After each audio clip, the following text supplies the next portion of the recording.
పరలోకముందున్న మా కన్న తండ్రి, మీ ఘనమైన ఉన్నతమైన మహోన్నతమైన నామానికి స్తుతులు స్తోత్రాలు చెల్లించుకుంటున్నాను ఆయన. ఇంతవరకు మీ సజీవమైన రెక్కల చోటును మమ్మల్ని భద్రపరిచి మీరు కాపాడిన విధానాన్ని బట్టి స్తోత్రాలు తండ్రి. నాయన మరో వారం తండ్రి మేము ఇలా సంఘముగా కూడుకుని తండ్రి మీ వాక్యాన్ని ధ్యానించి ఉండగా ప్రతి ఒక్కరికి తండ్రి గ్రహించగలిగే శక్తిని ప్రతి ఒక్కరికి దయచేయండి ఆయన. మరి చెప్తున్న నాకు మీ పరిశుద్ధాత్మ సహాయం దయచేయమని యేసుక్రీస్తు వారి పేరటి ఈ ప్రార్థన మనలో సమర్పించుకుంటున్నాం మా కన్న తండ్రి, ఆమేన్. అపోస్తల కార్యములు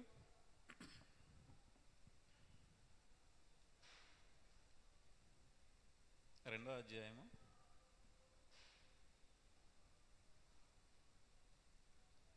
36వ వచనం. మీరు సిలువ వేసిన ఈ యేసునే దేవుడు ప్రభువుగాను క్రీస్తుగాను నియమించాను. ఇది ఇజ్రాయేల్ వంశం అంతయు రూఢిగా తెలుసుకున్న వాళ్ళని చెప్తున్నాడు. అంటే దేవుడు ఏమంటున్నాడు ఇక్కడ? మీరు సిలువ వేసిన ఈ యేసునే దేవుడు ప్రభువుగాను క్రీస్తుగాను నియమించాడు. ఆయన ఎందుకు సిలువ వేసిన ఆయన ప్రభువుగాను క్రీస్తుగాను ఎందుకు నియమించాడు?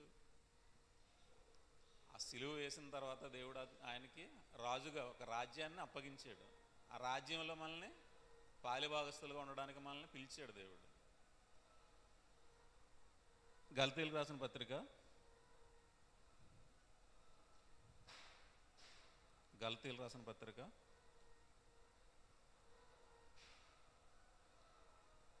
1వ అధ్యాయం 4వ వచనం. మన తండ్రి అయిన దేవుని చిత్త ప్రకారము క్రీస్తు మనలను ప్రస్తుతపు దుష్టకాలంలో నుండి విమోచింపవలనని మన పాపముల నిమిత్తం తన్ను తాను అప్పగించుకొనును. దేవునికి యుగయుగములకు మహిమ కలుగునుగాక, ఆమేన్. యేసుప్రభు వారిని ఎందుకు మనకి క్రీస్తుగాను ప్రభువుగాను నియమించాడంటే ఈ ప్రస్తుత దుష్టకాలం నుండి మనల్ని విమోచించడానికి. అది దేవుని చిత్తమై ఉంది. ఆయన దేవుని చిత్త ప్రకారం మనల్ని ఏం చేయాలనుకున్నారు? పాపం నుంచి మనల్ని విమోచించి ఈ దుష్టకాలంలో నుండి తప్పించాలని మనల్ని తను తాను యేసుప్రభు వారు అప్పగించుకున్నారు. దేవుడికి ఏదైతే ఇష్టమైందో, ఇప్పుడు మన అందరినీ పాపం నుంచి తప్పించాలని దేవుడు అయితే అనుకుంటున్నాడో దాని నుంచి మనల్ని తప్పించాలని దేవుని యొక్క కోరికను యేసుప్రభు వారు ఏం చేస్తున్నారు? నెరవేరుస్తూ తన్ను తాను అప్పగించుకుంటున్నారు. తన్ను తాను అప్పగించుకుని మనల్ని ఈ దుష్టకాలం, ఈ యుగమందు ప్రస్తుత దుష్టకాలం నుంచి మనల్ని ఈ యుగము నుండి మనల్ని తప్పిస్తున్నాడు. ఏ దుష్టకాలం అయితే ఉందో, ఏ ఉగ్రత అయితే ఉందో మన మీద, ఆ ఉగ్రత నుంచి మనల్ని దేవుడు తప్పించాలని ఏదైతే కోరుకుంటున్నాడో దాన్ని యేసుప్రభు వారు నెరవేరుస్తున్నారు. అందుకని యేసుప్రభు వారిని ఏం చేశారు? దేవుడు క్రీస్తుగాను ప్రభువుగాను మనకి రాజుగా ఒక రాజ్యాన్ని ఏర్పరిచి ఆ రాజ్యానికి రాజుగా ఆయన్ని నియమించి ఈ దుష్టకాలం నుంచి మనల్ని విమోచించాలని దేవుని కోరిక నెరవేరుస్తున్నారు యేసుప్రభు వారు. ఆ నెరవేర్చే క్రమంలో దేవుడు ఏం చేస్తున్నాడు? యేసుప్రభు వారిని మనకి రాజుగా నియమించాడు, ప్రభువుగాను. ఈ ప్రభువుగా నియమించిన ఆయన యందు మనం ఎల్లప్పుడూ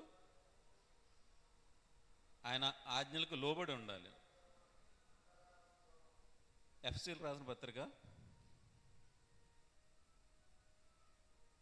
దేవుడు ఆయన ఎలా నియమించాడు క్రీస్తుగాను ప్రభువుగాను? ఎఫెసీయులకు రాసిన పత్రిక 1వ అధ్యాయము 20వ వచనం.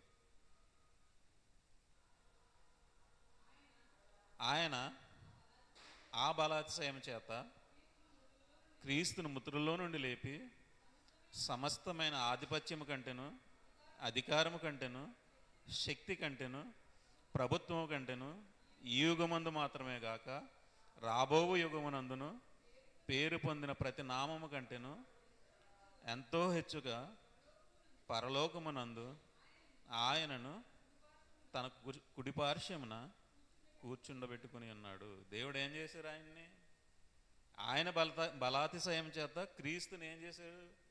మృతుల్లో నుండి లేపి ఆయన రాజుగా చేశాడు, ఆయన ప్రభువుగా చేసి క్రీస్తుగా నియమించాడంటే ఊరికనే చేయలేదు. ఆయన మృతుల్లో నుండి లేపి ఆయన్ని మనకి ప్రభువుగా నియమించాడు. మృతుల్లో నుండి ఆయన బలాతిశయం చేత మనకి రాజుగా ఆయన్ని నియమించిన ఆయన్ని ఎక్కడ కూర్చొని పెట్టుకున్నాడు? ఆయన కుడిపార్శ్వన కూర్చుండబెట్టుకుని ఉన్నాడు. ఆ కూర్చుండబెట్టుకుని ఉండి ఏం చేస్తున్నాడు? మనల్ని ఆయన యొక్క రాజ్యానికి వారసులుగా రమ్మని పిలుస్తున్నాడు. కొరింథీయులకు రాసిన పత్రిక మొదటి పత్రిక, కొరింథీయులకు రాసిన మొదటి పత్రిక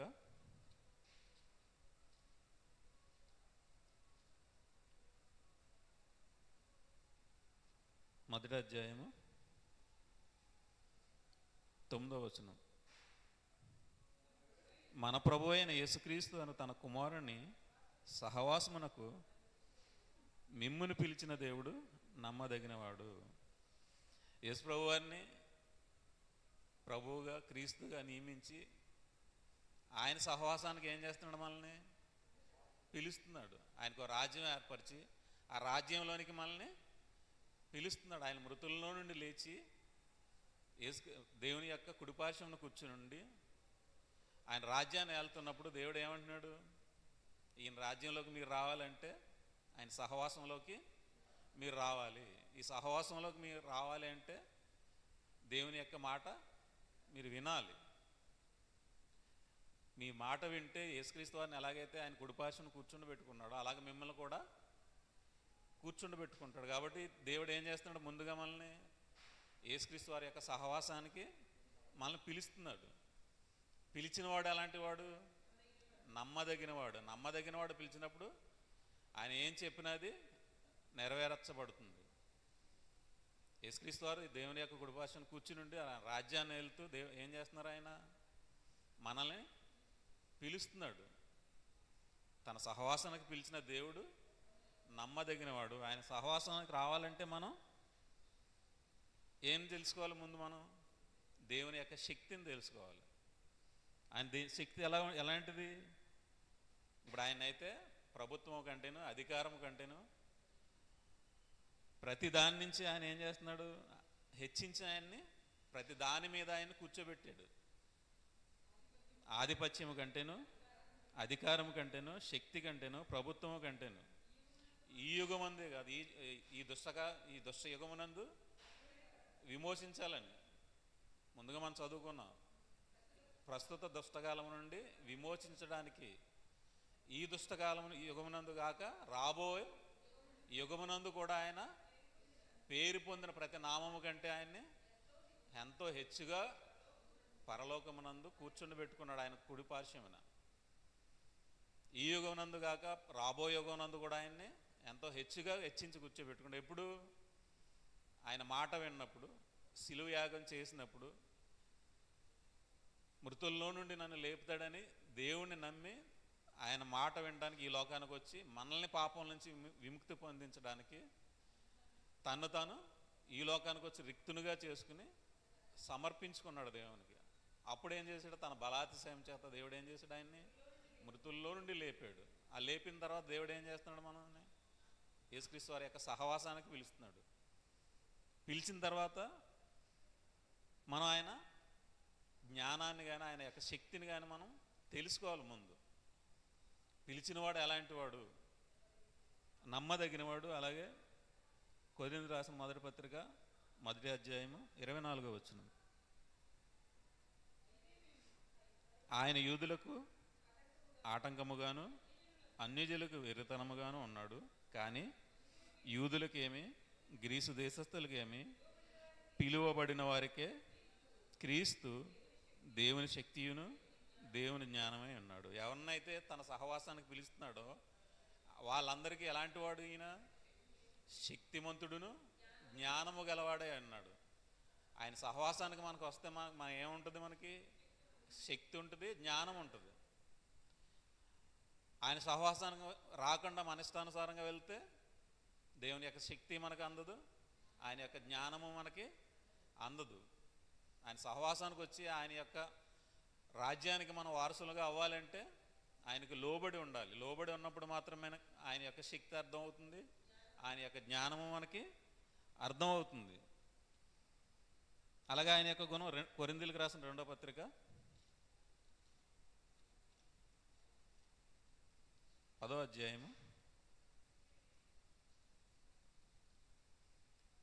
మొదటి వచనం. మీ ఎదుట ఉన్నప్పుడు మీలో అనుకోగలవాడినట్టు, ఎదుట లేనప్పుడు మీ ఎడల ధైర్యము గలవాడనైనట్టు పౌలును నేనే యేసుక్రీస్తు యొక్క సాత్వికమును మృదుత్వము బట్టి మిమ్మల్ని వేడుకుంటున్నాను. యేసుక్రీస్తు వారి యొక్క లక్షణాలు ఎలాంటివి? అక్కడ సాత్వికుడును మృదువైన వాడును. ఆయన యొక్క లక్షణం, ఆయనకి జ్ఞానము శక్తి ఉంది, ప్రతి వాటి మీద ఆయనకి అధికారం ఉంది. ఆయన ఎలాంటి వాడు? సాత్వికము మృదుత్వం గలవాడు. ఎవరిని ఎంత మాత్రము కోపపడి ఎవరిని ఏమనేవాడు కాదు. ఎలాంటి వారినైనా ప్రేమించేవాడు, ప్రేమ గలవాడు. అలాంటి ఆయన్ని మనం రక్షకుడిగా అంగీకరించి ఆయన యొక్క రాజ్యంలో మనం పాలు పంపులు పొందితే ఆయన తన యొక్క సింహాసనం పక్కన ఆయన కూర్చుండబెట్టుకుంటాడు. పిలిచినవాడు నమ్మదగినవాడు కాబట్టి ఆయన యొక్క లక్షణాలను మనం తెలుసుకోవాలి. ఆయన యొక్క బలం ఎలాంటిది, ఆయన యొక్క శక్తి ఎలాంటిది, ఆయన యొక్క జ్ఞానం ఎలాంటిది అనేది మనం తెలుసుకున్నప్పుడు ఆయన యొక్క గుణాలు కూడా మనకి అర్థమవుతాయి. ఆయన సాత్వికుడు, దీన మనసు గలవాడు, మృదువైన వాడు, ఎవరిని ఎంత మాత్రము తోలనాడేవాడు కాదు, ఎవరి మీద కోప్పడేవాడు కాదు. కాబట్టి మనం ఆయన లక్షణాలు మనం అందిపుచ్చుకున్నప్పుడు మనం కూడా ఎలా ఉండాలి? ఆయనలా ఉండాలి. యేసుక్రీస్తు యొక్క లక్షణాలు మనం కలిగి ఉండాలి. ఆయన యొక్క మనసును మీరు ధరించుకోండి అంటారు. ఆయన మృదువుగా ఉండాలి, మనం సాత్వికంతో ఉండాలి. ఆయన నమ్ముకున్నవారు కూడా ఎలా ఉంటారు? అపోస్తల కార్యాలు 4వ అధ్యాయము, అపోస్తల కార్యములు 4వ అధ్యాయము 13వ వచనం. వారు పేతురు యోహానుల ధైర్యం చూచినప్పుడు వారు విద్యలేని పామరులని గ్రహించి ఆశ్చర్యపడి వారు యేసుతో కూడా ఉండిన వారని గుర్తెరిగిరి. ఇప్పుడు యేసు ప్రభు వారిని మనం నమ్మి ఆయన సహవాసానికి మనం వచ్చినప్పుడు మనం ఎలా తయారవుతాం? ధైర్యము గలవారము, శక్తి గలవారము, జ్ఞానము గలవారంగా ఉంటాం. ఇక్కడ పేతురు గారు, యోహాను గారు ఎలాంటి వారు? పామరులు, సామాన్యులు, వాళ్ళకేమి విద్య లేని వారు. విద్య లేని వారు కూడా ఎలా మాట్లాడుతున్నారు? ఎలాంటి వారి ముందైనా వెళ్ళేవారు, ఎంత చదువుకున్నా, ఎంత ఉన్నత స్థానంలో ఉన్న వారి దగ్గరికైనా వెళ్ళి వాళ్ళు ధైర్యంగా మాట్లాడుతున్నారు. ఎవరి ద్వారా? యేసుక్రీస్తు వారి యొక్క శక్తి ద్వారా, ఆయన యొక్క జ్ఞానము ద్వారా. ఆయన సహవాసంలో ఉన్నప్పుడు మనం కూడా ఎదుటివారు ఎలాంటి వారైనా మనం శక్తి గలవారం అవుతాము, జ్ఞానం గలవారం అవుతాం. ఈ రెండు ఉన్నప్పుడు మనం ధైర్యంగా వెళ్ళి ఎవరి దగ్గరైనా మనం మాట్లాడగలిగే శక్తి మనకు ఉంటుంది. అక్కడ మన సాత్వికం మనకు ఉండాలి, మృదుత్వం ఉండాలి. ఇవన్నీ మనకు ఉన్నప్పుడు మనం ఎలాంటి వారి ఎదుటికైనా వెళ్ళి ధైర్యంగా మాట్లాడగలం. ఆయన రాజ్యానికి మనల్ని పిలుస్తున్నాడు, ఆయన సహవాసానికి పిలుస్తున్నాడు మనల్ని. ఆ పిలిచినప్పుడు మనల్ని ధైర్యంగా ఉండమంటున్నాడు, ఆయన యొక్క జ్ఞానాన్ని తీసుకోమంటున్నాడు, ఆయన యొక్క శక్తిని తీసుకోమంటున్నాడు. ఈ రెండు మనం విడిచిపెట్టకుండా ఉంటే ఎదుటివారి యొద్ద మనం వెళ్ళినప్పుడు అలాంటి ఎవరైనా మన ముందున్నవారు, రాజులైనా అధికారులైనా ఎవరైనా సరే, వాళ్ళ ముందు మనం ఎలా మాట్లాడతాం? ధైర్యంగా మాట్లాడతాం. జ్ఞానము శక్తి మనకి ఆయన ద్వారా మనకు అనుగ్రహింపబడుతుంది. తన సహవాసానికి పిలిచినప్పుడు, సహవాసంలో మనం ఉన్నప్పుడు, ఆయనకు లోబడి ఉన్నప్పుడు ఆయనకి ఏదైతే ఉందో అది మనకి అనుగ్రహిస్తాడు. ఆ అనుగ్రహించినప్పుడు మనం జ్ఞానం కలిగి ఉంటాం, శక్తి కలిగి ఉంటాం, ధైర్యంగా మనం మాట్లాడతాం. ఇక్కడ పేతురు గారు, యోహాను గారు అక్కడ అదే చేస్తున్నారు. అపోస్తలులు అందరూ ఏం చేశారు?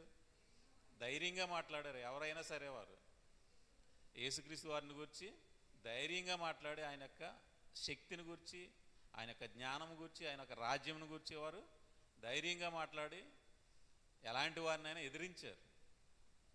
వాళ్ళ మనసు ఎలాగా ఉన్నారో? సాత్వికంగా ఉన్నారు, మృదువుగా ఉన్నారు. మరి ఎవరు పడితే వారి మీద వెళ్ళి దెబ్బలాడేసి ఇష్టానుసారంగా ఎవరితోనూ మాట్లాడలేదు. ప్రతి ఒక్కరితో ప్రేమగా ఉండి యేసుప్రభువు వారు ఏదైతే మాదిరి చూపించారో ఆ మాదిరి ప్రకారం వారు కూడా ఉండి ప్రతి ఒక్కరికి ఆయన రాజ్యాన్ని ప్రకటించారు. ఆయన సహవాసానికి పిలిచిన మనల్ని ఆ విధంగానే ఉండమంటున్నాడు దేవుడు. అలాగే ఫిలిప్పీయులకు రాసిన పత్రిక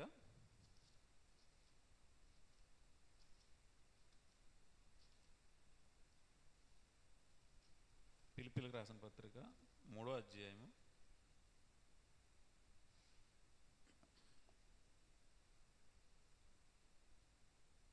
12వ వచనం.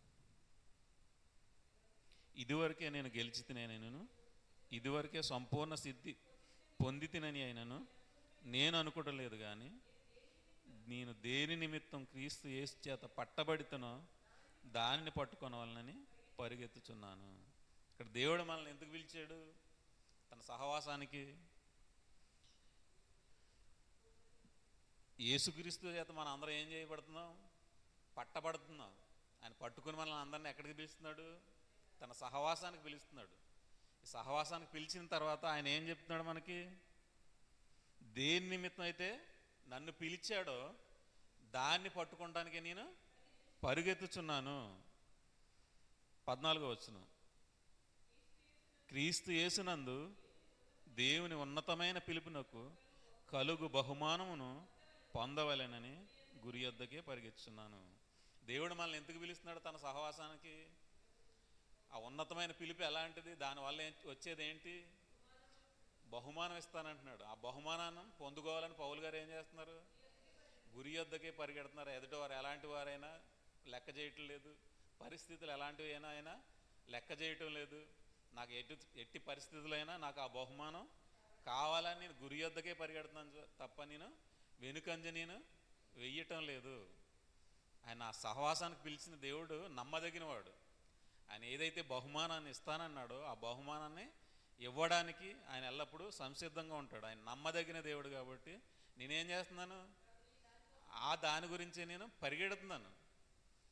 పరిస్థితి ఎలాగ ఉన్నా, అనుకూలించినా అనుకూలించకపోయినా నేను గురి యొద్దకే నేను ఆ బహుమానాన్ని పొందాలని పరిగెడుతున్నాను. నేను ఆ ఉన్నతమైన పిలుపు, అది ఎంతో గొప్పదైన ఆ పిలుపు నేను అందుకుని ఎక్కడికి పరిగెడుతున్నాను? గురి యొద్దకే పరిగెడుతున్నాను. అందరినీ కూడా దేవుడు ఏమన్నాడు? ఆ విధంగానే మీరు ఉండాలి, మీరు పరిగెత్తాలి. ఆ ఉన్నతమైన పిలుపు ద్వారా మనకి ఏమొస్తుంది? గొప్ప బహుమానం మనకి ఉంది. ఆ గొప్ప బహుమానాన్ని దేవుడు మనకి ఇస్తానంటున్నాడు. రోమీలకు రాసిన పత్రిక 8వ అధ్యాయము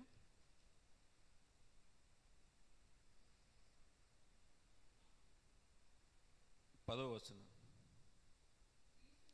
క్రీస్తు మీలో ఉన్న ఎడల మీ శరీరము పాప విషయమై మృతమైనది, కానీ మీ ఆత్మ నీతి విషయమై జీవము కలిగి ఉన్నది.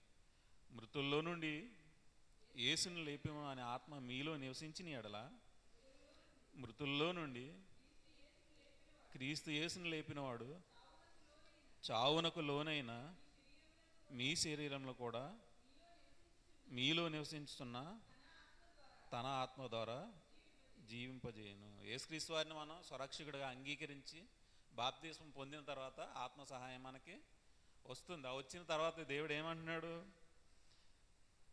ఒకవేళ క్రీస్తు మీలో ఉన్న ఎడల మీ శరీరం ఏమైంది? పాపం విషయమై బాప్తిస్మం తీసుకున్న తర్వాత శరీరం మృతమైపోయింది. ఇప్పుడు ఇది ఏది బ్రతుకుంది? ఆత్మ నీతి విషయమై జీవం కలిగి ఉన్నది. మృతుల్లో నుండి యేసును లేపిన ఆత్మ మీలో నివసించిన ఎడల, మృతుల్లో నుండి క్రీస్తు యేసును లేపిన వాడు చావునకు లోనైన మీ శరీరమును కూడా మీలో నివసించుతున్న తన ఆత్మ ద్వారా జీవింపజేయను. మనకేమిస్తున్నాడు? ఆ ఉన్నతమైన పిలుపు ద్వారా జీవాన్ని ఇస్తున్నాడు. ఆ బహుమానం యేసుక్రీస్తు వారిని ఎలాగైతే లేపి తన సింహాసనం పక్కన కుడిపార్శ్వమున కూర్చుని ఎలాగైతే కూర్చుండబెట్టుకున్నాడో మనకి కూడా బహుమానాన్ని ఇస్తానని ఏమంటున్నాడు ఇక్కడ? యేసు ప్రభు వారిని ఎలాగైతే లేపాడో మనల్ని కూడా తన ఆత్మ ద్వారా మనల్ని కూడా లేపి జీవాన్ని మనకి దయచేస్తానంటున్నాడు. ఈ పిలుపు ఆయన ప్రభువుగాను క్రీస్తుగాను మనకి నియమించి ఏం చేశాడు? తన రాజ్యానికి, తన సహవాసానికి పిలుస్తున్నాడు. రండి.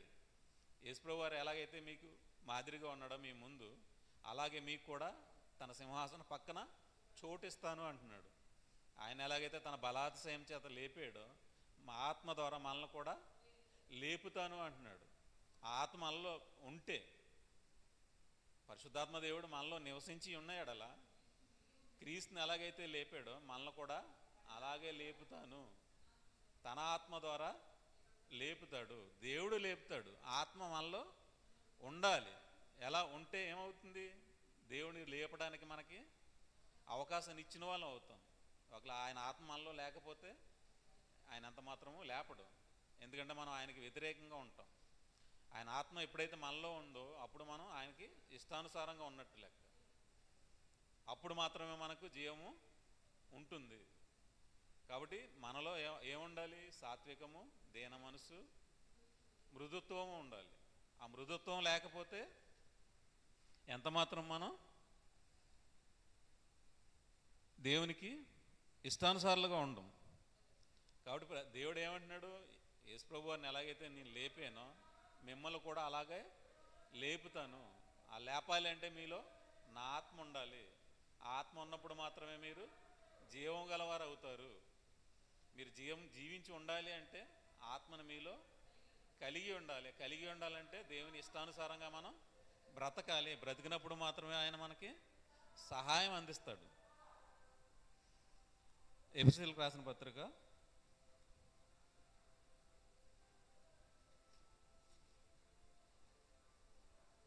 2వ అధ్యాయం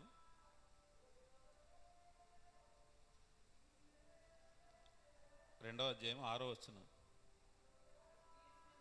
క్రీస్తు యేసునందు ఆయన మనకు చేసిన ఉపకారము ద్వారా అత్యధికమైన తన కృపా మహేశ్వర్యమును రాబో యుగములలో కనపరచు నిమిత్తము క్రీస్తు యేసునందు మనల్ని ఆయనతో కూడా లేపి పరలోకమందు ఆయనతో కూడా కూర్చుండబెట్టాను.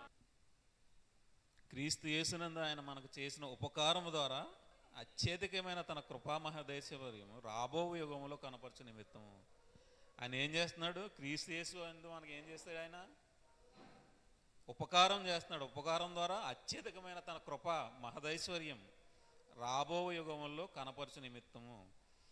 ఇప్పుడు మనల్ని ఆయన సహవాసానికి పిలిచిన తర్వాత మనల్ని దేని నిమిత్తం మనల్ని ఆయన పిలిచాడు? రాబో యుగంలో అత్యధికమైన తన కృపా మహదైశ్వర్యాన్ని ఇవ్వడానికి క్రీస్తు యేసునందు మనల్ని ఏర్పరచుకున్నాడు. ఆయన ఉపకారం చేశాడు. ఎలాగా? క్రీస్తు యేసునందు మనల్ని లేపి, ఆయన ఎలాగైతే లేపాడో మనల్ని కూడా ఆ విధంగా లేపి ఆ ఉపకారం ద్వారా మనల్ని ఏం చేస్తున్నాడు? రాబో యుగంలో పరలోకంలో మనల్ని ఆయనతో కూడా కూర్చుండబెట్టుకున్నాడు. క్రీస్తు యేసునందు మనల్ని ఆయనతో కూడా లేపి పరలోకమునందు ఆయనతో కూడా కూర్చుండబెట్టాను. ఎప్పుడైతే ఆయన నమ్మి ఆయన సహవాసంలోకి వస్తామో, ఆయన ఆత్మ ఎప్పుడైతే మనలో ఉంటుందో ఆయన ఎప్పుడు ఏం చేస్తున్నాడు? పరలోకంలో మనల్ని కూర్చుండబెట్టేసాడు ఆల్రెడీ. ఆ కూర్చుండబెట్టి ఉన్నది ఆ స్థానాన్ని మనం పదిలిపరుచుకోవాలంటే ఆయన ఒక స్థానాన్ని ఏ అయితే స్థానం మనకి ఇచ్చాడో ఆ స్థానాన్ని మనం స్థిరపరచుకోవాలి. స్థిరపరచుకోవాలంటే ఆత్మకార్యాలు మనం చెయ్యాలి. ఆత్మ ద్వారా మాత్రమే మనం పరలోకానికి వెళ్ళగలము. ఆత్మ మనలో లేకపోతే ఆయన మనల్ని తీసుకెళ్ళడు. యేసుక్రీస్తు వారు 2వ రాకడలో మనల్ని లేపబడాలి అంటే ఆయన ఆత్మ మనకి ఉండాలి. మీరు అంతవరకు ఆత్మ మీకు ముద్రింపబడి ఉన్నది అని మనకు వాక్యం సెలవిస్తుంది. ఆత్మ మనతో ఉండాలి అంటే మనం ఆయన ఆత్మకార్యాలు చెయ్యాలి. ఏ ప్రేమ అయితే మనకి యేసు వారు మన అందించాడో ఆ ప్రేమ మనం ఎదుటివారి యొక్క సహవాసంలో కానీ వారి కార్యాల్లో కానీ మనం ఆ ప్రేమను చూపినప్పుడు ఏమంటున్నాడు? గిన్నెడు సన్నీళ్ళు ఇచ్చిన నా పేరన మీ ఫలం పోగొట్టుకోరు. అంటే సహోదరుల ఎడల మీరు ప్రేమ కలిగి ఉండాలి. లేని వారి ఎడల మీరు దయ కలిగి ఉండాలి. ఎదుటివారు ఏదైనా ఇబ్బందుల్లో ఉన్నారు, వారికి తిండి లేదు, ఇబ్బందిగా ఉన్నారంటే వారికి మనం ఏం చేయాలి? సహాయం చేయాలి. వారి ఎడల మనం ప్రేమ చూపి ఆయన మనల్ని ఎలా అయితే తన సహవాసంలో పిలుచుకున్నాడో అలా మనం ఎదుటివారి ఎడల కూడా సహవాసంలోకి మనం కూడా పిలాలి. ఆ పిలిచినప్పుడు దేవుడు కృప మన యందు ఉంటుంది. తన కృపను ఎలాగైతే మన యందు చూపుతున్నాడో ఆ కృప మన ఎదుటివారి ఎడల కూడా మనం చూపినప్పుడు మాత్రమే దేవుడు మన యందు సంతోషంగా ఉంటాడు. మన కృప వచ్చేసింది కదా అని మన ఇష్టానుసారంగా వెళ్ళకూడదు.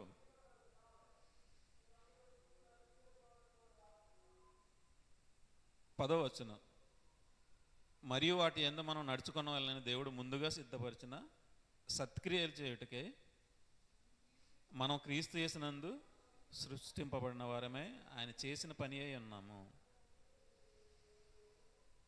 మనల్ని ఏం చేశాడు? పిలిచాడు కదా. ఆ పిలుపు ఎప్పుడుది? ఇప్పటిది కాదు. జగత్తు పునాది వేయబడక ముందే క్రీస్తు యందు మనల్ని ఏర్పరచుకుని ఏమంటున్నాడు ఇక్కడ? మరియు వాటి యందు మనం నడుచుకోవడం వల్లని దేవుడు ముందుగా సిద్ధపరిచిన సత్క్రియలు చేయడానికి మనల్ని పిలుచుకున్నాడు. దేవుడు ఆయన సహవాసానికి పిలిచాడంటే ఎందుకు పిలిచాడు?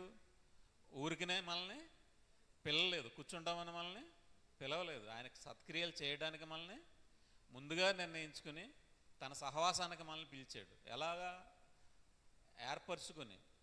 ఎవరినైతే ముందుగా ఏర్పరచుకున్నాడో వారిని మాత్రమే పిలిచి వారి చేత సత్క్రియలు చేయించడానికి యేసుక్రీస్తు యందు మనందరినీ ఏర్పరచుకుని మనం క్రీస్తు యేసునందు సృష్టింపబడిన వారమై ఆయన చేసిన పని అయి ఉన్నాము.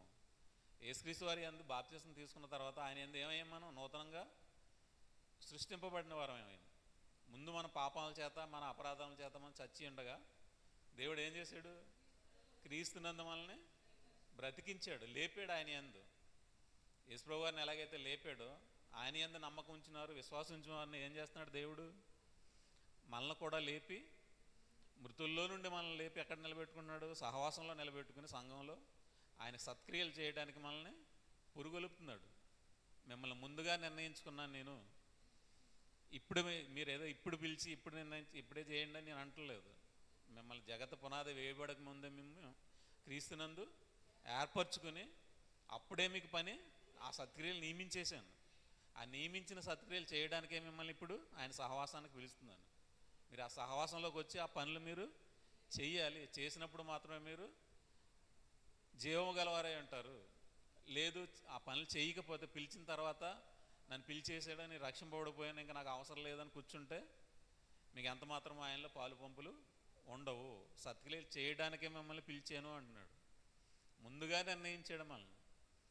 ఎవరైతే ఉన్నతమైన పిలుపుకి లోబడి ఎవరైతే వస్తారో ఆ పిలుపుకి లోబడి ఏం చేయాలి? దానికి బహుమానం ఉంది. ఆ బహుమానం నేను పొందుకోవాలని పరిగెట్టాలి. గురి వద్దకు పరిగెట్టిన వారికి మాత్రమే ఆ మెప్పు, ఆ బహుమానం దొరుకుతుంది. ఆ బహుమానం దొరకాలంటే దేవుడు ఏదైతే సత్క్రియలు చెప్పాడో ఆ సత్క్రియలు మనం చెయ్యాలి. సహోదరుల ఎడల యేసుక్రీస్తు వారి యొక్క సహవాసంలో ఉండాలి. ఆయన శక్తిని ఆశ్రయించాలి, ఆయన జ్ఞానాన్ని ఆశ్రయించాలి. ఆయనకి ఏదైతే మృదుత్వం ఉందో ఆ మృదుత్వము, ఆ సాత్వికము, ఆయన దీనత్వం మనం కలిగి ఉండాలి. ఆ కలిగి ఉన్నప్పుడు మాత్రమే మనం అందులో ఆ సహవాసంలో ఆయన రాజ్యంలో మనం పాలు పంపులు పొందుతాం. సువార్త మనం ప్రకటించినప్పుడు మాత్రమే సువార్త తగిన కార్యాలు. సువార్త అనేది ఆయన పునరుద్ధానం గురించి, ఆయన మరణ సమాధి పునరుద్ధానం గురించి సువార్త. దానితో పాటు సత్క్రియలు కూడా ఉన్నాయి, కొన్ని కార్యాలు కూడా ఉన్నాయి. లేని వారికి మేలు చేయటం, వాక్యం తెలియని వాడికి వాక్యం చెప్పడం, ఎవరైతే ఇబ్బందుల్లో ఉన్నవారో ఆయన పరామర్శించడం, విధవరాలు బేదలు ఉన్న వారికి సహాయం చేయటం. ఆయన ఏదైతే మనసు, యేసుక్రీస్తు వారు ఏదైతే మనసు కలిగి ఉన్నారో ఆ మనసును మనం కలిగి ఉండాలి. ఆ లక్షణాలు మనం కలిగి ఉన్నప్పుడు మనం ఆయన రాజ్యంలో మనం వారసులు అవుతాం. ఆయన ఉన్నతమైన పిలుపుకి మనం తగిన బహుమానాన్ని పొందుకుంటాం. ఫిలిప్పీయులకు రాసిన పత్రిక 4వ అధ్యాయము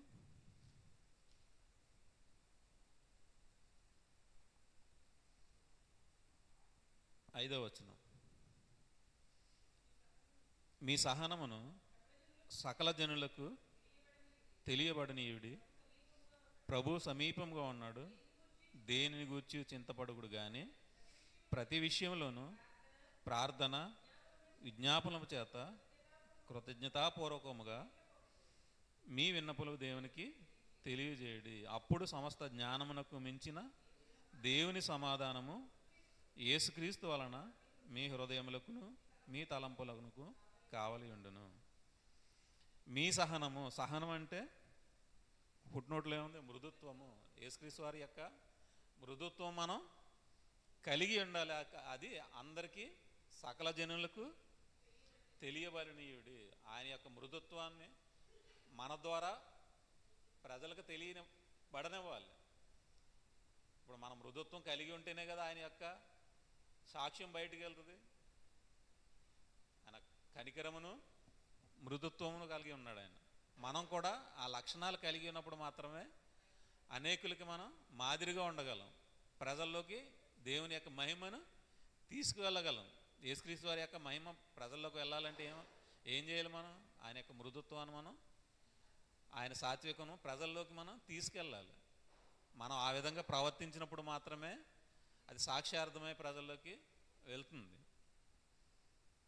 మీరు దేన్ని గూర్చి చింతపడకుడి, కానీ ప్రతి విషయంలో ప్రార్థనా విజ్ఞాపనల చేత కృతజ్ఞతగా పూర్వకముగా మీ విన్నపములు దేవునికి తెలియజేయండి. ఇప్పుడు ఏమంటున్నాడు? ఈ సహవాసంలోకి వచ్చిన తర్వాత ఆయన గురించి, ఆయన యొక్క సత్క్రియలు చేసేటప్పుడు మనకి ఇబ్బందులు వస్తాయి, శ్రమలు వస్తాయి, అనేక విధమైన శోధనలు వస్తాయి. వచ్చినప్పుడు ఏమంటున్నాడు? మీరు చింతపడద్దు. మీరు చింతపడకుండా దేనిని గూర్చి ఏ విధమైన ఇబ్బంది వచ్చినా, శ్రమ వచ్చినా, కరువు వచ్చినా, ఖడ్గం వచ్చినా, వస్త్రహీనత వచ్చినా, మీరు దేని నిమిత్తం మీరు చింతపడద్దు. కానీ ప్రతి విషయంలో మీరు ఏం చేయాలి? ప్రార్థనా విజ్ఞాపనల చేత కృతజ్ఞతాపూర్వకంగా మీ విన్నపములు దేవునికి తెలియజేయాలి. కృతజ్ఞతాపూర్వకంగా తిట్టుకుంటా చేయకూడదు ప్రార్థన. వాళ్ళు ఎలా చేశారు, వీళ్ళు ఎలా చేశారు, చిట్టి చెప్పింది. పరిసైడ్ ప్రార్థన, సొంగర ప్రార్థన. నేను అలా లేను, ఇలా లేనని ఎలా చేయాలి? మనం కృతజ్ఞతాపూర్వకంగా, నువ్వు ఇచ్చిన దానికి నేను సరిపోను ప్రభువా, నేను దేనికి పనికి రాను, ఇచ్చిన దానికి కూడా నాకు అర్హత లేదు, లేని అర్హత నాకు ఇచ్చి నీ కృపలో నన్ను భద్రపరిచావు కాబట్టి ఇచ్చిన దానికి నేనేం చేయాలి? కృతజ్ఞతగా పూర్వకంగా దేవునికి విన్నపం చేయాలి.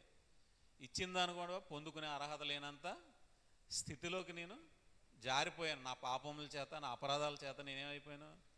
ఈ లోకంలో చచ్చిపోయి నీ నుంచి దూరం అయిపోయాను. దూరం అయిపోయిన నన్ను ఏం చేసావు? నువ్వు నీ కృప చేత పిలిచి నన్ను మృతుల్లో నుండి యేసుక్రీస్తు వారిని ఎలాగైతే లేపో నన్ను కూడా అలా లేపి ఆయన సహవాసానికి పిలిచి అందులో నన్ను కూర్చుండబెట్టుకుని ఆ రాజ్యంలో నాకు పాలు పంపులు ఇచ్చి నా యొద్దకు రమ్మంటున్నావు. ఈ రమ్మనే క్రమంలో నాకు కొన్ని పనులు అప్పచెప్పి ఆ పనులు నేను చేయడానికి అర్హత లేకపోయినా నాకు ఆ పనులు ఇచ్చి చేయమంటున్నావు. కాబట్టి ఆ పనులు చేయడానికి నాకు నీ కృపను నాకు దయచేయి, చేయగల శక్తిని నాకు దయచేయి అని ఆయనకి ఏం చేయాలి? మనం కృతజ్ఞతాపూర్వకంగా ప్రార్థనలతోనూ యాచనలతోనూ మనం ఆయన ఎందు భయభక్తులు కలిగి మనం విన్నపాలు చేయాలి, కృతజ్ఞతాపూర్వకంగా చేయాలి. ఏ అర్హత లేని మనకి గొప్ప అర్హతనిచ్చి పరలోకానికి మనల్ని వారసులుగా చేసి నిలవబెట్టిన మనం ఆయనకి ఏ విధంగా కృతజ్ఞత చెల్లిస్తున్నాం? ఇక్కడ మనం ఆలోచించుకోవాలి. ఆ కృతజ్ఞతాపూర్వకంగా మనం ఆయనకి విన్నపాలు చేసినప్పుడు ఆయన ఏం చేస్తున్నాడు? మనకి సమస్త జ్ఞానమునకు మించిన దేవుని సమాధానం యేసుక్రీస్తు వలన మీ హృదయములకును మీ తలంపులకును కావలి ఉండును. కృతజ్ఞతాభావంగా మనం ఆయన విన్నపాలు చేసినప్పుడు మన హృదయాలకి ఆయన కాపలాగా ఉంటున్నాడు, మన ఆలోచించే ఆలోచనలకు కూడా కాపలాగా ఉంటున్నాడు. తప్పుడు ఆలోచనలోకి వెళ్ళకుండా, తప్పుడు తలంపుల్లోకి వెళ్ళకుండా ఆయన ఎప్పుడు మన తలంపులకి కావాలి తన ఆత్మను ఉంచుతున్నాడు. ఎప్పుడైతే ఆయన పనులు చేయడానికి మనం ఆయన వేడుకుంటామో కృతజ్ఞతాపూర్వకంగా, ఆయన ఏం చేస్తున్నాడు? మన హృదయాలకి మన తలంపులకు కూడా సమాధానకరమైన కావలి ఉంచుతున్నాడు. అప్పుడు సమస్త జ్ఞానమునకు మించిన దేవుని సమాధానము, ఏ జ్ఞానమైతే ఉందో ఈ లోకంలో ఆ సమస్త జ్ఞానమునకు మించిన దేవుని సమాధానము, ఈ లోక సంబంధమైన సమాధానం కాదు, అది దేవుని సమాధానం అయి ఉంటే మనకు ఎల్లప్పుడూ నెమ్మది ఉంటుంది, శాంతి ఉంటుంది. ఈ లోక సంబంధమైన సమాధానం అయితే అప్పటికప్పుడే ఉంటుంది, మళ్ళీ వెళ్ళిపోతుంది, అది ఎందుకు పనికిరాదు. కాబట్టి మనకి ఏం కావాలి? ఈ లోక సంబంధమైన ప్రతి జ్ఞానము కన్నా మించినది దేవుని యొక్క సమాధానం. ఆ సమాధానం మనకి ఉండాలి అంటే మన హృదయాలకు ఎవరితో కాపలా ఉండాలి? పరిశుద్ధాత్మ దేవుడు మనకి కాపలా ఉండాలి. హృదయములకును తలంపులకు ఆయన కావలి ఉంటాడు. ఎవరు? పరిశుద్ధాత్మ దేవుడు మనకి కావలి ఉంటాడు. మన లోపల ఎవరున్నారు ఇప్పుడు? తన ఆత్మ, తన ఆత్మను మన లోపల ఉంచాడు. ఆత్మ మనలో ఉన్నప్పుడు మనకి పునరుద్ధానం ఉంటుంది, మన హృదయాలకి మన తలంపులకి కూడా కావలి ఉంటుంది. అంతం వరకు మనం సహించాలి అంటే మనకేముండాలి? మన హృదయంలోంచి వచ్చే ఆలోచనలకి, తప్పుడు ఆలోచనలకు వెళ్ళకుండా మనకి కాపలా ఉండాలి. ఆ కాపలా ఉండాలి అంటే మనకి పరిశుద్ధాత్మ దేవుడు సహాయం అందాలి. ఆ సహాయం మనకు ఉండాలి అంటే దేవుని యొక్క ఆజ్ఞలకు లోబడి ఆయన యొక్క సత్క్రియలు చేసేదానికి మనం ఎల్లప్పుడూ సిద్ధంగా ఉండాలి. ఆ సిద్ధంగా ఉన్నప్పుడు మాత్రమే మనం ఆయన కృపను పొందుకోగలుగుతాం. ఈ కృప మనకు కావాలి అంటే ఎల్లప్పుడూ మనం దేవుని ముందు దీనత్వం కలిగి ఉండాలి, మృదుత్వం కలిగి ఉండాలి, సాత్వికంగా ఉండాలి. ఈ లేనప్పుడు మనం ఏమైపోతున్నాం? దేవునికి దూరం అయిపోయి దేవుడిచ్చే గొప్ప బహుమానాన్ని మనం పొందలేము. తన సహవాసానికి పిలిచినప్పుడు ఆ సహవాసంలో మనం ఎలా ఉండాలి? కృతజ్ఞతాపూర్వకంగా మనం ప్రార్థనలతోనూ మనం విజ్ఞాపనలతోనూ మనం ఏం చేయాలి? దేవునికి ప్రార్థన చేయాలి. ఆ ప్రార్థన చేసినప్పుడు మాత్రమే మనం ఆయన కృపను పొందుకోగలం. రాబో యుగమందు ఆయన ఇచ్చే గొప్పదైన ఆ బహుమానం పొందుకోవాలంటే మనం ఎల్లప్పుడూ కృతజ్ఞతాపూర్వకంగా మనం విజ్ఞాపన చేస్తూ ఉండాలి. ఏ అర్హత లేని నాకు ఈ గొప్పదైన అవకాశం ఇచ్చిన తండ్రి, నాకు నేను అర్హత లేకపోయినా నాకు ఇచ్చే ప్రభు అని మనం ఎల్లప్పుడూ ఆయనకి కృతజ్ఞతాభావంతో ప్రార్థన చేస్తూ ఉండాలి. ఆయన మనకు ప్రభువుగాను క్రీస్తుగాను ఆయన మనల్ని నియమించినప్పుడు దేని నిమిత్తం నియమించాడు? ఈ దుష్టకాలంలో మనం పడిపోయాం కాబట్టి ఈ దుష్టకాలం నుంచి మనల్ని, ఈ యుగం నుంచి మనల్ని విమోచించాలని తన యొక్క కుమారుని ఈ లోకానికి పంపి ఆయన మృతుల్లో నుంచి లేపి ఆయన పునరుద్ధరణ ఆయన యేసుని ఏం చేశాడు? తన కుడిపార్శ్వను కూర్చుండబెట్టుకుని మనకు కూడా అవకాశం ఇస్తున్నాడు.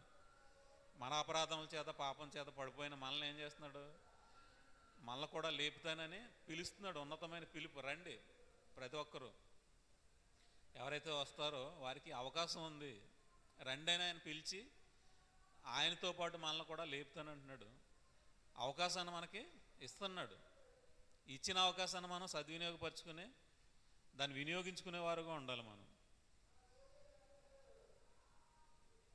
పేతురు రాసిన మొదటి పత్రిక 3వ అధ్యాయము 16వ వచనం. నిర్మలమైన మనసాక్షి కలిగిన వారే మీలో ఉన్న నిరీక్షణ గూర్చి మిమ్మల్ని హేతువడుగు ప్రతివానికిని సాత్వికంతోనూ భయముతోనూ సమాధానం చెప్పుటకు ఎల్లప్పుడూ సిద్ధముగా ఉండి మీ హృదయములందు క్రీస్తును ప్రభువుగా ప్రతిష్ఠించుడి. అప్పుడు మీరు దేని విషయమై దుర్గమార్గులని దూషింపబడుదురో దాని విషయమై క్రీస్తునందున్న మీ సత్ప్రవర్తన మీద అపనింద వేయవారు సిగ్గుపడుదురు. ఇక్కడ ఏమంటున్నాడు? మనల్ని ఎందుకు పిలిచాడు సహవాసానికి? యేసుక్రీస్తు వారిని రాజు, ప్రభువుగాను క్రీస్తుగాను నియమించి మనల్ని పిలుస్తున్నాడు. ఆ పిలిచిన యేసు ప్రభు వారిని మనం ఏం చేయాలి? క్రీస్తుని మన హృదయంలో ప్రభువుగా ప్రతిష్ఠించుకోవాలి. ఆయన రాజుగా మనం ప్రతిష్ఠించుకున్నప్పుడు మాత్రమే ఆయన మనం ఉన్నతంగా చూడగలం. యేసుక్రీస్తు వారిని నమ్ముకున్నంత మాత్రాన మనం పరలోకానికి అర్హత పొందుకోలేము. ఎప్పుడైతే ఆయన్ని ప్రభువుగా మన హృదయాల్లో ప్రతిష్ఠించుకుంటామో, ఆయనే రాజు అని మనం ఎప్పుడైతే ఒప్పుకుంటామో అప్పుడు మాత్రమే మనకి ఆయన మన ప్రతి ప్రవర్తన యందు ఆయన మన హృదయాలకి, మన తలంపులకి ఆయన కావలి ఉంచి ఆయన ఆత్మని ఆయన ఉన్నత ఏదైతే పిలుపుకి బహుమానాన్ని ఇస్తానన్నాడో ఆ పిలుపుకి తగిన మెప్పును మనకిస్తాడు. ఆ బహుమానాన్ని మనకిస్తాడు. మనల్ని జీవింపజేస్తాడు. ఏ జీవం అయితే మనం పోగొట్టుకున్నామో ఆ జీవాన్ని తిరిగి మనకి అనుగ్రహిస్తానని మనల్ని పిలుస్తున్నాడు తన సహవాసానికి. తన కుమారుని యొక్క సహవాసానికి మనల్ని పిలిచి పోగొట్టుకున్న మన ఆ మహిమను మళ్ళీ తిరిగి మనకి ఇస్తానంటున్నాడు. ఇప్పుడు పిలిచిన తర్వాత మీరు చింతించకండి, ఇబ్బంది పడకండి అని మళ్ళీ పిలిచిన తర్వాత ఆయన ఏమంటున్నాడు? పిలిపిలికి రాసిన పత్రిక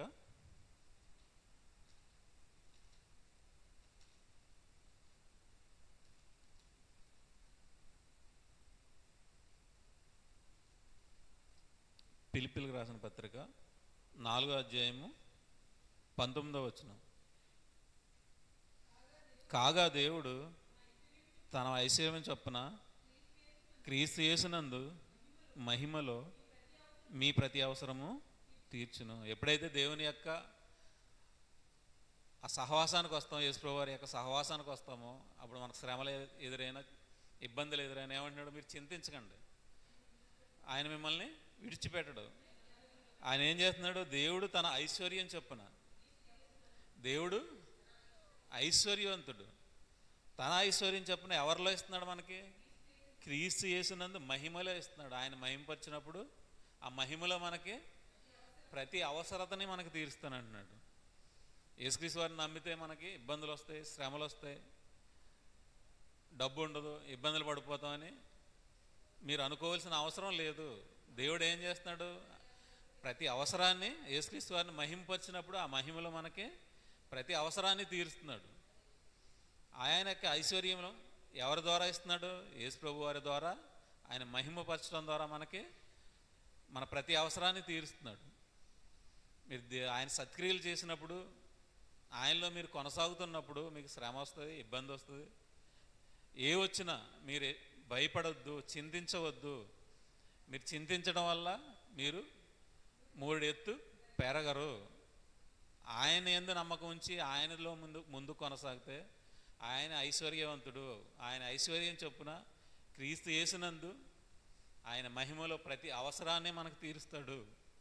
మీరు దేని నిమిత్తం చింతించవలసిన అవసరం లేదు, భయపడద్దు.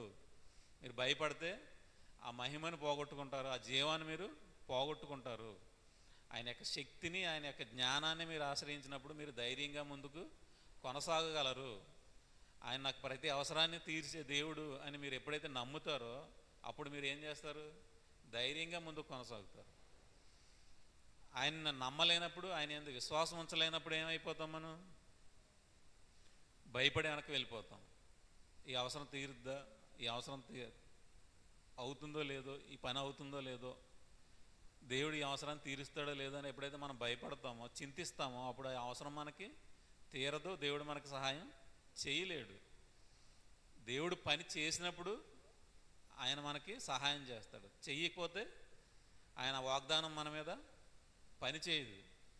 వాగ్దానాన్ని మనం నెరవేర్చినప్పుడు మాత్రమే మనకి సహాయం అందుతుంది. ఆయన వాగ్దానాన్ని నెరవేర్చే దేవుడు, పిలిచిన దేవుడు నమ్మదగినవాడు. నమ్మదగినవాడిని మనం విశ్వసిస్తేనే మనం పొందుకోగలం. ప్రతి విషయంలో మనం ఆయన యందు నమ్మకం ఉంచి, విశ్వాసం ఉంచి ముందు కొనసాగితేనే మనం ధైర్యంగా కొనసాగలం. ఆయన ఇచ్చే జ్ఞానాన్ని కానీ, ఆయన ఇచ్చే శక్తిని కానీ మనం ఆశ్రయిస్తే, ఎప్పుడు ఆశ్రయిస్తాం? ఆయన యందు విశ్వాసం ఉంచినప్పుడు మాత్రమే. విశ్వాసం లేకపోతే మనం ఆశ్రయించలేము. ఆశ్రయించలేకపోతే మనం ధైర్యంగా వెళ్ళి ఆయన నిమిత్తం పని చేయలేము, సత్క్రియలు మనం చేయలేము. మనకేదో ఒక చోట మనకి భయం ఉంటుంది, సిగ్గు ఉంటుంది. చేయగలనా లేదా, ఇది చేస్తే ఏమైపోద్ది అనే భయం మనల్ని వెంటాడుతుంది. ఎప్పుడు మనం ఆయన నమ్మనప్పుడు, ఆయన జ్ఞానాన్ని కానీ, ఆయన శక్తిని కానీ మనం ఆశ్రయించినప్పుడు. ఆశ్రయిస్తే ఏమవుతాం? ధైర్యంగా వెళ్ళి మనం ఆయన నిమిత్తం పోరాడతాం. ఆ పోరాడినప్పుడు మనకి శ్రమ అయినా, ఇబ్బంది అయినా, వస్త్రహీనత అయినా, ఏమొచ్చినా దేవుడు ఏమంటున్నాడు? మీరు దేని నిమిత్తం చింతించండి. చింతిస్తే మీరు 3 ఎత్తు పెరగలేరు. నీ ప్రతి అవసరతను ఎవరిని యందు మీకు తీరుస్తున్నాను? క్రీస్తు యేసునందు ఆయన మహిమపరిచినప్పుడు ఆ మహిమలో మీకు ప్రతి అవసరాన్ని తీరుస్తాను. మీరేం చేయాలి? ఆయనకు కృతజ్ఞతాపూర్వకంగా ప్రార్థన విజ్ఞాపనలు చేయాలి. ఆ ప్రార్థన విజ్ఞాపనలు చేసినప్పుడు మీ మనవి నేను ఆలకిస్తానని దేవుడు అంటున్నాడు. దేవుడు ఏమంటున్నాడు? మీరు మొరపెట్టండి, అప్పుడు నేను మీకు ఉత్తరం ఇచ్చేదను, మీ ప్రతి అవసరాన్ని నేను క్రీస్తు యేసునందు తీరుస్తానన్నాడు. ఆయన యందు ఉండి మనం విజ్ఞాపన చేసినప్పుడు మాత్రమే మనకి అవసరాలు తీరుతాయి. యేసు ప్రభు వారిని వదిలిపెట్టి మనం ముందుకు కొనసాగిపోయిన అవసరం తీర్చి దేవుడా అంటే, దేవుడు ఎంత మాత్రం మనకి కృపచూపుడు, జీవాన్ని మనకి ఎంత మాత్రం ఇవ్వడు. ఆయన వదిలిపెట్టి మనం ముందుకు వెళ్ళకూడదు, ఆయనతో ఉండాలి. ఆయన సహవాసంలో మనం ఎల్లప్పుడూ కొనసాగాలి. సహవాసంలో ఉన్నప్పుడు మాత్రమే, ఆయన ప్రభువుగా ప్రతిష్ఠించుకున్నప్పుడు మాత్రమే మనకి ప్రతి అవసరము మనకి తీరుతుంది. ఆయన వదిలిపెట్టి ఆయన నాకు వద్దు అని మనం ముందుకు వెళ్ళిపోయి మన ఇష్టానుసారంగా వెళ్ళిపోతే, సొంత ఇష్టాలు నెరవేర్చుకుంటే ఏమైపోద్ది? ఆయన యొక్క మహిమ మనకి దూరం అయిపోద్ది. ఆయన నుంచి వచ్చే కృప మనకి దొరకదు. ఆయనతో పాటు పరలోకమందు మనం ఆయన కుడిపార్శ్వన కూర్చోవాలంటే ఆయన చెప్పిన ప్రకారం మనం బ్రతకాలి, సువార్త ప్రకటించాలి, సత్క్రియలు అంటే భేద విధవరాలను కానీ లేని వారిని కానీ ఆదరించాలి, అవసరంలో ఉన్న వాళ్ళని ఆదుకోవాలి. ప్రతి విషయంలో ఆయన ఏదైతే మనకి చెప్తున్నాడో ఆ సత్క్రియలు మనం చేసినప్పుడు మాత్రమే మనకు కృప అనుగ్రహింపబడుతుంది. ఆ కృప ద్వారానే మనం రక్షింపబడి ఉన్నాము. మళ్ళీ ఏమంటున్నాడు, మీరు ఏదో పని చేశారని మీరు రక్షింపబడి లేరు, మీరు క్రియల ద్వారా మీరు రక్షింపబడలేదు, ఆయన కృప ద్వారా మాత్రమే మీరు రక్షింపబడి ఉన్నారు. ఆ కృపలో మనం భద్రపరచబడి ఉండి ఆయన సహవాసంలో మనం కొనసాగుతున్నప్పుడు ప్రార్థన విజ్ఞాపనలు ఎలా చేయాలి? కృతజ్ఞతాపూర్వకంగా. ఏ అర్హత లేని నాకు ఈ అర్హత ఇచ్చేవు ప్రభువా, దాని నిమిత్తం నీకు ఎల్లప్పుడూ కృతజ్ఞతాపూర్వకంగా నీకు ప్రార్థన చేస్తున్నానని మనం విన్నవించుకున్నప్పుడు దేవుడు మన తలంపులకి మన హృదయాలకి ఎల్లప్పుడూ తన పరిశుద్ధాత్మని కాపలాగా ఉంచుతాడు. మనం తప్పుపోకుండా. మనం తప్పిపోయే ప్రమాదం ఉంది కాబట్టి దేవుడు ఏమంటున్నాడు, మరి ఎల్లప్పుడూ నా గడప యొద్ద కాచుకుని ఉండండి. ప్రార్థన విజ్ఞాపనల చేత కృతజ్ఞతాభావం కలిగి ఉండి మీరు విజ్ఞాపనలు చేయండి. అప్పుడు నేను మీకు సమాధానం ఇస్తాను. మీలో సమాధానం ఉండాలంటే నా యందు మీ మనసు ఉండాలి. యేసుక్రీస్తు వారి యొక్క ఆయనకి ఏముంది? కనికరం ఉంది, మృదుత్వం ఉంది, సాత్వికం ఉంది, దీనత్వం ఉంది. ఈ మనసు మనం కలిగి ఉన్నప్పుడు మనం ఎదుటివారి అట్లా ప్రేమ చూపగలం. దేవుడు ప్రేమ ఉన్నాడు కాబట్టి దేవుడు ప్రేమను మనం సహోదరులు ఎట్లా చూపినప్పుడు ఆయన కృప మనం ఎల్లప్పుడూ మన మీద ఉంటుంది. కాబట్టి ఆయన సహవాసానికి మనల్ని పిలిచినప్పుడు మనం ఏం చేయాలి? సహవాసానికి పిలిచినప్పుడు ఆ పిలుపుకి, ఆ ఉన్నతమైన పిలుపుకి తగ్గట్టుగా మనం ఆయన పనులు చేయాలి. పిలిచినప్పుడు ఏం చేయాలి? ఎందుకు పిలుస్తారు? ఎవరైనా ఒక పిలిచారు, ఇలా రా అంటే ఎందుకు పిలుస్తారు? ఏదో ఒక పని ఉంది. ఆ పని ఉన్నప్పుడు మాత్రమే పిలుస్తారు. దేవుడు కూడా మనకు ఒక పని అప్పచెప్తున్నాడు. మీరు మీ పాపాల్లో పడిపోయి, మీ అపరాధాల్లో పడిపోయి, మీ ఇష్టానుసారంగా లోకంలో ఆ బురదలో దొలుతున్నారు. మీరు ఆ బురదలోంచి కడుక్కుని బయటకు రండి. మీరు బయటకు వస్తే మీకు ఒక పని అప్పచెప్తాను. ఆ పని ద్వారా మీకు గొప్ప బహుమానం ఉంది. ఆ బహుమానం మీరు పొందుకోవాలంటే నేను ఏదైతే పనులు చెప్తున్నానో ఆ పనులు మీరు చెయ్యండి. ఆ పనులు చేయాలంటే మీరు తిరిగి లేపబడాలి. ఈ శరీర సంబంధంగా మీరు ఏమైపోయారు? మృతులైపోయారు. ఆత్మ ద్వారా మీరు జీవించుచున్నారు. ఎప్పుడు జీవిస్తారు? ఆ లోకం నుంచి, ఆ బురద నుంచి మీరు బయటకు వచ్చి, ఈ పాపాల నుంచి నన్ను రక్షించి ప్రభువా అని ఆయన వేడుకొని ఆయన ఆత్మను పొందుకున్నప్పుడు, బాప్తిసం తీసుకుని ఆయన ఆత్మను పొందుకున్నప్పుడు మీరు ఆత్మ ద్వారా జీవము గలవారు అవుతారు. ఆ పిలుపు మీరు నమ్మి వచ్చారు కదా, వచ్చినప్పుడు మీకు గొప్ప బహుమానం మీకు నేను ఇస్తాను. దాన్ని పొందుకోవాలంటే మీరు పరిగెత్తాలి. గురి యొద్దకు మీరు పరిగెత్తాలి. ఆ పరిగెత్తినప్పుడు మాత్రమే మీకు బహుమానం దొరుకుతుంది. పిలిచాను కదా అని వచ్చి కూర్చుంటే ప్రయోజనం ఉండదు. వచ్చిపోయి కూర్చుంటే ప్రయోజనం ఉంది పని చేయకుండా. దేవుడు ఏమంటున్నాడు? ఆ ఉన్నతమైన పౌలు గారు ఏమంటున్నారు? ఆ ఉన్నతమైన పిలుపుకి తగ్గట్టుగా నేను పరిగెడుతున్నాను, ఆ గురి యొద్దకే పరిగెడుతున్నాను, ఆ బహుమానం పొందుకోవాలని.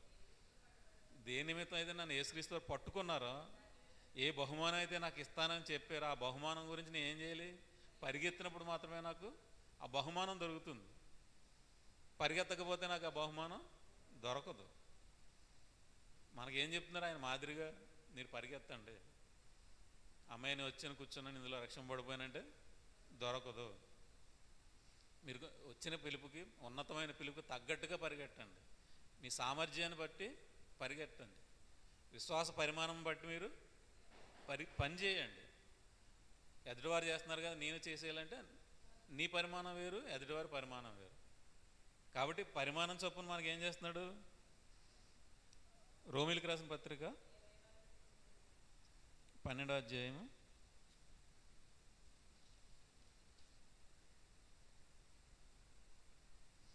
3వ వచనం.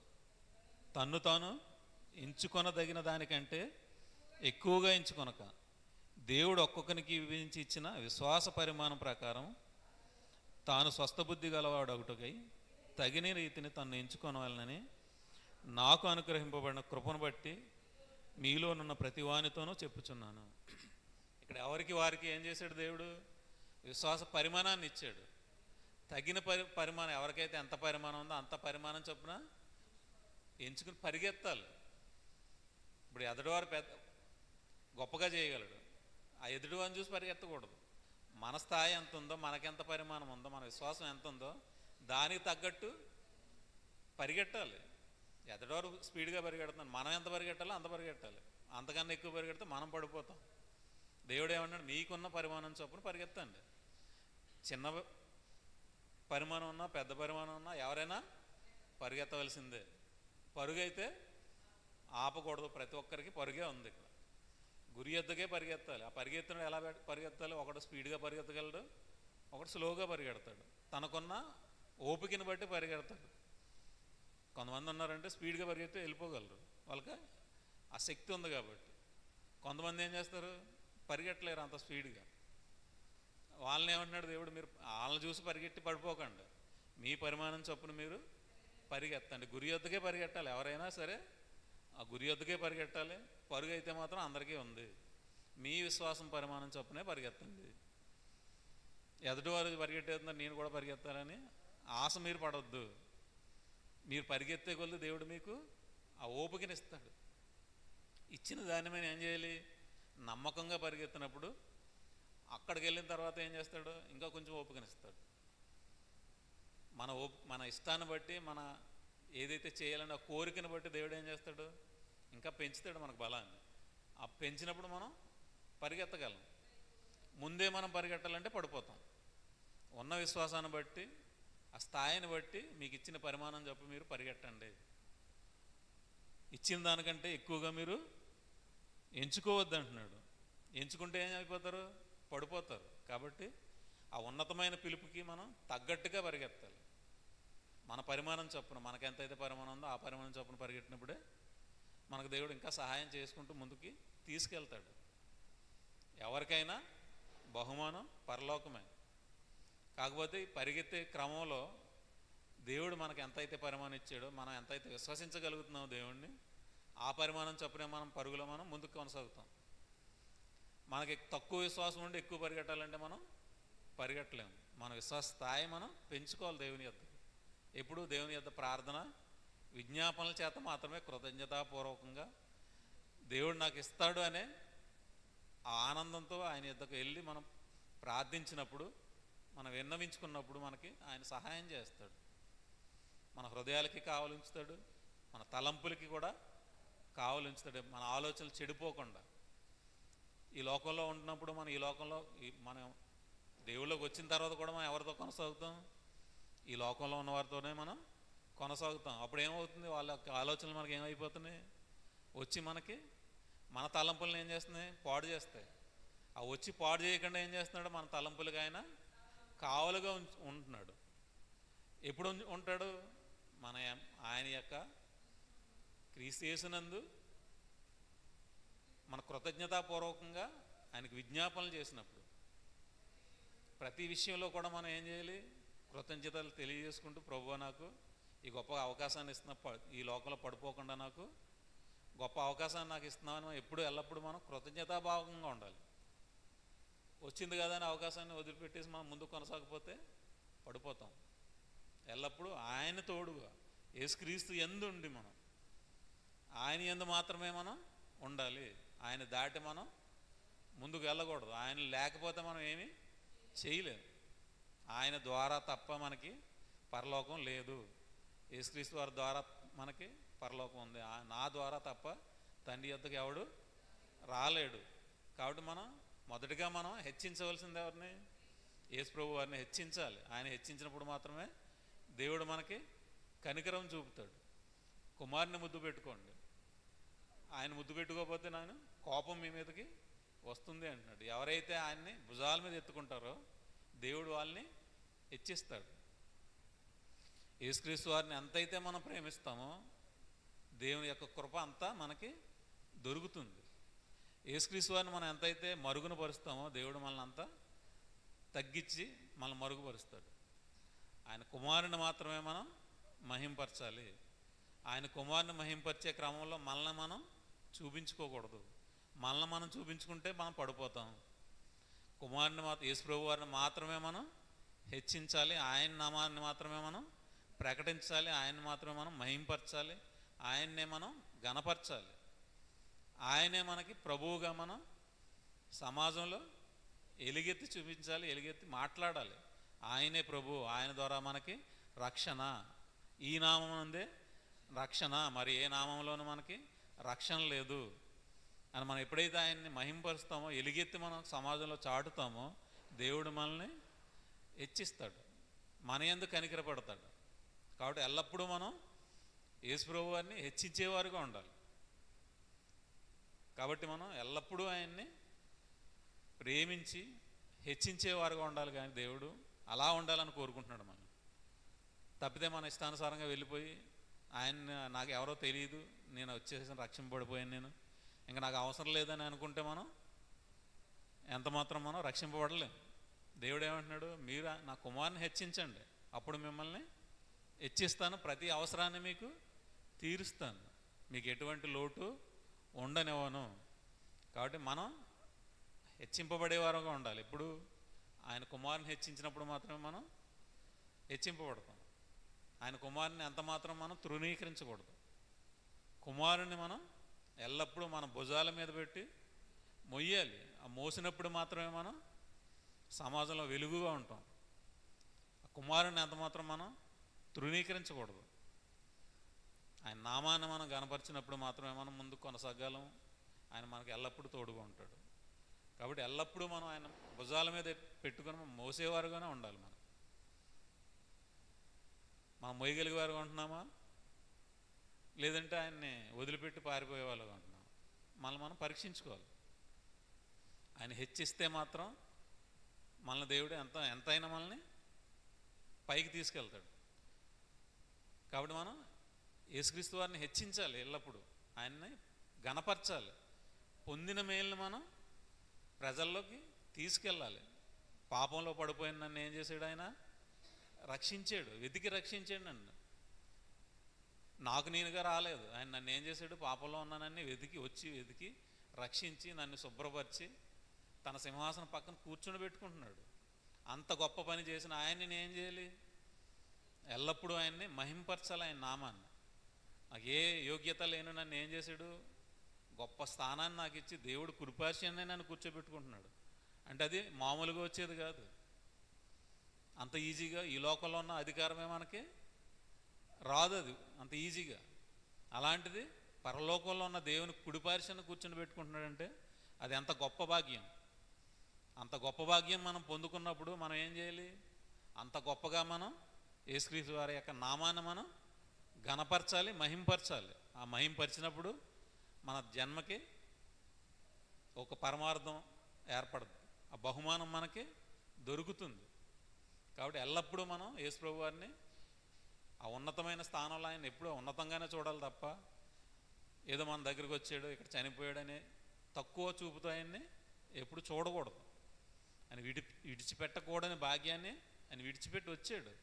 దేవునితో సమానంగా ఉండుట విడిచిపెట్టకూడని భాగ్యం అది. అలాంటిది మనం పాపంలో పడిపోయాము. ఆ పాపం నుంచి తప్పించాలని, విమోచించాలని, ఈ దుష్టయుగం నుంచి విమోచించాలని తన్ను తాను సమర్పించుకున్నాడు ఇక్కడ. అలాంటి దేవుణ్ణి మనం ఏం చేయాలి? హెచ్చించాలి. హెచ్చించినప్పుడు మాత్రమే మనకి బ్రతుకుంటుంది. కాబట్టి ఈ మాటలు మీ మనసులో ఉంచుకొని ప్రతి విషయాన్ని మీరు గమనించి గ్రహించి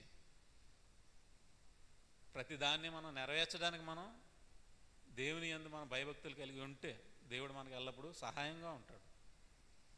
ముందు మనకి కోరిక ఉండాలి. నేను ప్రతి విషయాన్ని దేవుడు ఏదైతే చెప్తున్నాడో దాన్ని నేను చెయ్యాలి, దాన్ని ఒప్పుకోవాలి. మన మనసులో ఏదైనా ఒప్పుకోలేదంటే దేవుడి దగ్గరికి వెళ్ళి ప్రభువా నాకు సహాయం చేయని మనం ఎప్పుడైతే ఒప్పుకుంటామో ప్రతి దాన్ని మనకి ఆయన అనుగ్రహిస్తాడు. ఒప్పుకోలేకపోతే దేవుడు మనకి ఎంతమాత్రం సహాయం చేయడు. ఒప్పుకున్నప్పుడు మాత్రమే మన మనస్సాక్షి మనకి సమాధానంగా ఉంటుంది. సమస్త జ్ఞానముకు మించిన సమాధానం ఇస్తాడు మనకి. ఈ లోక జ్ఞానం మనలో తెచ్చుకొని మనలో పెట్టుకుని సమాధానం లేదంటే దేవుడు ఎంతమాత్రం సహాయం చేయలేడు. కాబట్టి సమాధానం కావాలంటే ఎల్లప్పుడూ దేవుని యందు భయభక్తులు కలిగి బ్రతకాలి, క్రీస్తు సహవాసంలో ఉండాలి. ఏ పిలుపు అయితే పిలిచాడో ఆ పిలుపుకి తగ్గట్టు మనం బ్రతకాలి. ఆ ఉన్నతమైన పిలుపుకి తగినట్టుగా మనం ప్రవర్తించాలి. ఉన్నతమైన పిలుపు దగ్గరగా మనం ఉన్నతంగా ప్రవర్తించాలి, చీప్గా మనం ప్రవర్తించకూడదు. కాబట్టి దేవుడు మనం ఉన్నతంగా ఉండాలని కోరుకుంటున్నాడు. ఆ విధంగా మనం ఉందాం, ఎందుకంటే మనకి గొప్పదైన బహుమానం ఉంది. ఇక్కడ ప్రతి విషయాన్ని మీ మనసులో ఉంచుకొని ఆ విధంగా ఉంటారని కోరుకుంటూ ఈ నా మాటలు ముగిస్తున్నాను. ప్రార్థన చేసుకుంటాను. పరలోకమందున్న మా కన్న తండ్రి, మీ ఘనమైన ఉన్నతమైన మహోన్నతమైన నామానికి స్తుతులు స్తోత్రాలు చెల్లించుకుంటున్నాను. నాయన యేసుక్రీస్తు వారి యొక్క సహవాసానికి తండ్రి మమ్మల్ని పిలిచి తండ్రి, ఏ యోగ్యత లేని మాకు గొప్పదైన ఈ అవకాశాన్ని ఇచ్చిన మీకు ఎల్లప్పుడూ తండ్రి మేము రుణపడే ఉంటాం నాయన. మేమిచ్చినా తండ్రి మేము రుణం తీర్చుకోలేము తండ్రి.